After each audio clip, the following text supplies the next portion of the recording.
তৈরি হয়ে গেল আমাদের মজাদার টাকোস। চিকেন টাকোসের জন্য চিকেনটা প্রথমে আমরা রেডি করব। তার জন্য তেল দিলাম, দিয়ে দিলাম আদা বাটা, কিছু চিলি ফ্লেক্স, অরিগানো, লবণ, গোলমরিচের গুঁড়া, সয়া সস। এই তো চিকেনটা এখন রেডি।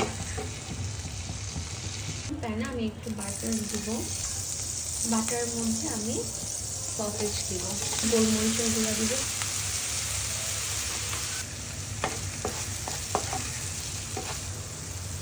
চামচে গাজর কুচি, বরবটি, পেঁয়াজ কুচি,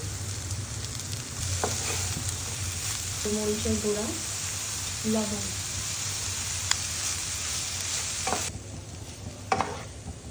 এই তো রেডি। সসের জন্য নিব আমরা মেয়োনিজ,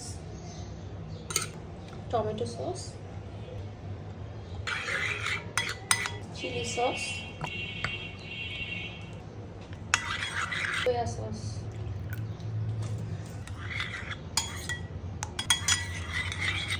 সস রেডি। নর্মাল ময়দার একটা রুটি নিয়ে নিয়েছি, এটার মধ্যে এখন আমি সেই সসটা দিয়ে দেব। পর আমি সসেজ আর ভেজিটেবলগুলো দিয়ে দিব।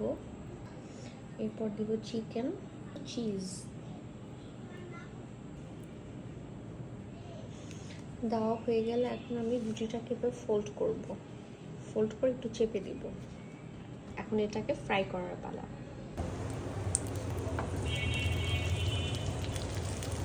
দিয়ে আমি একটু প্রেস করে দিব। এক পিঠ হয়ে গেলে আরেক পিঠ দিব। তৈরি হয়ে গেল আমাদের মজাদার টাকোস।